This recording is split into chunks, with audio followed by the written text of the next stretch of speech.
কাকি কষি কষি ঢেঁড়স উঠিছি, একটু অন্যরকম করে বানায় দাও দেখি। দুইখান গরম গরম রুটি সিঁড়ি। জয় বাবা ভোলেনাথ। নমস্কার বন্ধুরা, কেমন আছেন সবাই? ভালো তো? পাপিয়ার ঘরোয়া চ্যানেলটিতে সকলকে জানাই স্বাগত। চলে এসেছি আবারও একটা দুর্দান্ত স্বাদের রেসিপি নিয়ে। পুরো ভিডিওটা দেখতে থাকুন। ঢ্যাঁড়সের এই রেসিপি খেয়েছেন কি কখনো? যদি না খেয়ে থাকেন তাহলে আজকের পুরো ভিডিও দেখে শিখে নিন, বাড়িতে বানান, সবাইকে খাওয়ান। প্রশংসায় পঞ্চমুখ হবে সবাই। আর যে কোনো দিন ঢ্যাঁড়স খায়নি বা অপছন্দ করে আঙুল চেটে খেয়ে ফেলবে। আমি এখানে 500 গ্রাম ঢ্যাঁড়স নিয়েছি, আর ঢ্যাঁড়সটা একদম কচি কচি দেখিয়ে দিলাম। আর এটাকে ভালো করে ধুয়ে শুকনো একটা কাপড় দিয়ে মুছে নিয়েছি। এই রেসিপিতে ঢ্যাঁড়সটা কাটার পর আর ধোয়া যাবে না।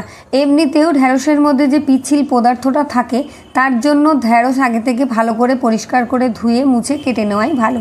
তাহলে ওই পিচ্ছিল পদার্থটা বেশি করে বের হবে না। আমরা ঢ্যাঁড়স বলি, অনেকে কিন্তু এটাকে ভিন্ডিও বলে। আর এই রান্নাটা করার সময় কিন্তু ঢ্যাঁড়স বা ভিন্ডি একটু বেশি পরিমাণে নেবেন, কারণ এতটাই সুন্দর হয় খেতে যে শেষে কিন্তু আপনার ভাগেই কম পড়ে যাবে। ঢ্যাঁড়স বা ভিন্ডিটাকে প্রথমে আমি এই রকম কোনাকুনি করে কেটে নিয়েছি। দেখেই বুঝতে পারছেন এখানে সমস্ত ভিন্ডি বা ঢ্যাঁড়সগুলো কিন্তু কাটা হয়ে গেছে। দেখুন, এই রকম একটু কোনাকুনি করে কেটে নেবেন, তাতে দেখতেও সুন্দর লাগবে আর ভেতরে নুন ঝাল মশলাটাও বেশ ভালোভাবে ঢুকে যাবে। আর এখানে আমি দুটো বড় বড় সাইজের পেঁয়াজ 4 টুকরো করে কেটে আর এইভাবে খোসাগুলোকে ছাড়িয়ে নিয়েছি। এখানে আমি কিছুটা বাদাম জলের মধ্যে ভিজিয়ে রেখে দেব। এরকম চীনা বাদাম কিন্তু আপনারা যে কোনো মুদিখানার দোকানে পেয়ে যাবেন। একটু বড় বড় দানা নেবেন, তাহলে ভালো হবে। এটাকে একটু ভিজিয়ে রেখে দেবো আমি মিনিট 5। এবার আমি কড়াই বসিয়ে দিয়েছি, অল্প কিছুটা তেল দিয়ে দিলাম, 2 টেবিল চামচ মতো। এই রান্নাতে কিন্তু তেল ঝাল মশলার পরিমাণ খুবই কম থাকবে। খুবই স্বাস্থ্যকর একটা রান্না, যে কোনো সময় আপনারা বানিয়ে নিতে পারেন। আর এই গরমে এই রকম উপযুক্ত একটা কম তেল ঝাল মশলার রান্না কিন্তু সবাই খেতে ভালোবাসে। তেলের মধ্যে আমি ভেন্ডি আর পেঁয়াজগুলোকে দিয়ে দিলাম। এবারে প্রথমে 30 থেকে 40 সেকেন্ড হাই হিটে একটু নাড়াচাড়া করে নেব, এর গায়ের রঙটা একটু লাল হয়ে আসা পর্যন্ত।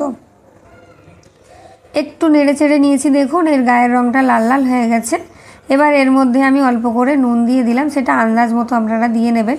প্রথমে নুনটা দিলাম না, কারণ ঢ্যাঁড়স বা ভেন্ডি থেকে কিন্তু প্রথমে নুন দিয়ে দিলে অনেকটা পরিমাণে জল ছাড়তে শুরু করে। সেক্ষেত্রে ঢ্যাঁড়সগুলো ভালো করে ভাজা হতে পারে না বা ভাজা হতে চায় না। ওটা ওদিকে ভালো করে ভাজা হোক, গ্যাসটাকে মিডিয়ামে করে দিয়েছি। এদিকে শিলের মধ্যে নিয়ে নিলাম আমি 1 থেকে 1.5 ইঞ্চি মতন আদা আর 2টো কাঁচা লঙ্কা, কাঁচা পাকা লঙ্কা। আর যে বাদামটা ভিজিয়ে রেখেছিলাম তার খোসাটা ছাড়িয়ে নিয়েছি। ভেজানো বাদামকে একটু হাতে চাপ দিলে কিন্তু খোসাটা ছেড়ে আসে। এবার অল্প একটু জল দিয়ে ভালো করে মশলাটা বেটে নেব। আমি শিলে বেটে নিচ্ছি, আপনারা চাইলে মিক্সির বাটিতেও বেটে নিতে পারেন।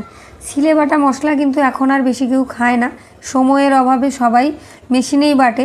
তা আমার সময় ছিল, তাই আমি শিলে বেটে নিলাম। ভালো করে মিহি করে কিন্তু এই মশলাটাকে বেটে নিতে হবে। আপনারা যারা আমার এই রকম নিত্য নতুন রান্না দেখতে পছন্দ করেন বা ভালোবাসেন, তাদেরকে অসংখ্য ধন্যবাদ। আর যারা আমার চ্যানেলে নতুন আছেন, অবশ্যই এরকম নিত্য নতুন ভিডিও দেখার জন্য, ভিডিও নোটিফিকেশন পাওয়ার জন্য চ্যানেলটি সাবস্ক্রাইব করে পাশে রাখা বেল আইকনটি প্রেস করে অল করে রাখবেন। এখানে ঢ্যাঁড়সগুলো কিন্তু লাল লাল করে ভাজা হয়ে গেছে। খুব বেশিক্ষণ ধরে ভেজে একেবারে সেদ্ধ করে নেব না, জাস্ট একটু ভাজা হবে, সেই পর্যায়ে আমি এটাকে তুলে নিলাম। এবার ওই কড়ার মধ্যে দিয়ে দিলাম আমি মাত্র 1 থেকে 1.5 টেবিল চামচ সর্ষের তেল। এই রান্নাটা সর্ষের তেলেই ভীষণ সুন্দর হবে। এবার অল্প একটু জিরে, একটা শুকনো লঙ্কা ফোড়ন দিয়ে দিলাম। দেখুন, আমি মাত্র 2খানা কাঁচা লঙ্কা দিয়েছি আর একটা শুকনো লঙ্কা ফোড়ন দিয়েছি। আর জিরে শুকনো লঙ্কাটা খুব সুন্দরভাবে ভাজা হয়ে যেতে এখানে আমি 4 থেকে 5 কোয়া রসুন দিয়ে দিলাম। রসুনটা লাল লাল করে ভেজে নিয়ে 2খানা ছোট ছোট সাইজের টমেটো আমি গ্রেট করে রেখেছিলাম, সেটাও দিয়ে দিলাম। আর দিয়ে দিলাম অল্প একটু নুন, 1/2 চা চামচ হলুদ গুঁড়ো, নুনটা আপনারা আপনাদের আন্দাজ মতো দেবেন। অল্প একটু জিরের গুঁড়ো, ব্যাস আর কিচ্ছু না। এবার গ্যাসটাকে লোতে রেখে খুব ভালো করে এটাকে কষিয়ে নেব, যাতে এর থেকে তেলটা ছেড়ে আসে।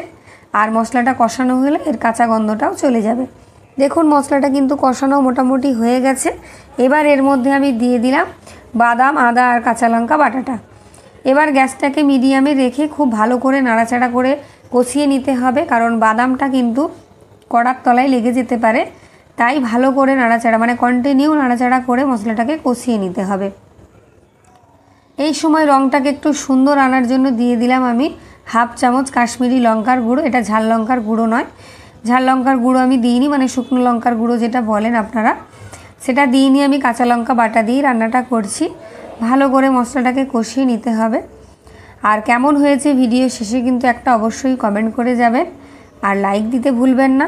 যারা ফেসবুক থেকে দেখছেন, যদি ভালো লাগে পেজটি ফলো করে লাইক শেয়ার করবেন।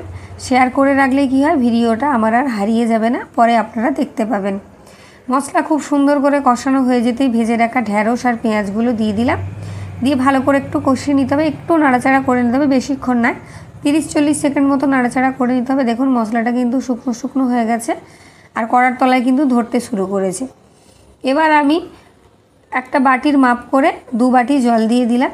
এই রান্নাটা একটু গ্রেভি গ্রেভি হলে খেতে ভালো লাগবে, কারণ খেতে এতটাই সুস্বাদু হয় যে এর গ্রেভিটাই সবাই চেয়ে চেয়ে খায়।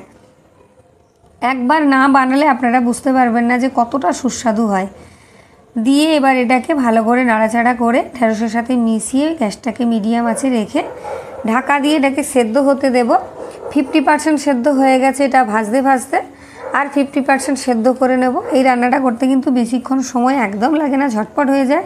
আর আপনারা যদি আলু দিয়েও খেতে চান তাতেও খেতে পারেন, আর যদি পেঁয়াজ রসুন না খেতে চান সেটাকেও স্কিপ করতে পারেন, তাতেও কিন্তু রান্নাটা অপূর্ব হবে। দেখুন এই সময় কিন্তু ঢ্যাঁড়সটা সেদ্ধ হয়ে গেছে। আমি 2 থেকে 3 মিনিট ঢাকা দিয়ে রেখেছিলাম। 2-3 মিনিট পর আমি ঢাকাটা খুলে নিয়েছি। দেখুন সব কতটা সুন্দরভাবে সেদ্ধ হয়ে গেছে। এবার স্বাদটাকে আরও একটু সুন্দর করার জন্য অল্প কিছুটা চিনি আর দিয়ে দিলাম আমি 3টে গোটা গোটা কাঁচা পাকা লঙ্কা। এই রান্নাটা কিন্তু একটু মিষ্টি মিষ্টি হবে, ঝাল ঝাল মোটেও ভালো লাগবে না। আর যারা চিনি খেতে চান না বা চিনি খাওয়া বারণ আছে, তারা চিনিটাকে স্কিপ করতে পারেন। যেহেতু বাদাম বাটা দেওয়া আছে, এতে কিন্তু রান্নার স্বাদটা একটু মিষ্টি মিষ্টি হবে। ভালো করে নাড়াচাড়া করে মিশিয়ে নিয়ে আমি গ্যাসটাকে বন্ধ করে দিচ্ছি। এবার এটাকে আমি ঢাকা দিয়ে রেখে দেব মিনিট খানেক ঢাকা দেওয়ার পর আমি ঢাকনাটা খুলে নিয়েছি, দিয়ে ভালো করে নাড়াচাড়া করে মিশিয়ে নিয়েছি। দেখুন কতটা সুন্দর হয়েছে। যারা ঢ্যাঁড়স পছন্দ করেন তাদের তো ভীষণ ভালো লাগবে, আর যারা পছন্দ করেন না তারাও আঙুল চেটে খেয়ে ফেলবে। আর যেহেতু এই রান্নাটা একটু মিষ্টি মিষ্টি, তাই বাচ্চারাও কিন্তু চেটে পুটে খাবে। গরম গরম ভাত বা রুটির সাথে কিন্তু অপূর্ব লাগবে। আর আপনার হাতের কাছে যদি একটু ধনেপাতা থাকে সেটাও একটু দিয়ে নিতে পারে। আমার কাছে ছিল না তাই দিলাম না। আর এই রকম একটা রান্না শুধু বানিয়ে খান আর সকলকে খাওয়ান। তাহলে দেখা হচ্ছে আবার একটা নতুন কোনো রেসিপি নিয়ে। ততক্ষণের জন্য টাটা, সবাই ভালো থাকবেন, সুস্থ থাকবেন। যারা আমার ভিডিওটা এতক্ষণ দেখলেন তাদেরকে অসংখ্য অসংখ্য ধন্যবাদ।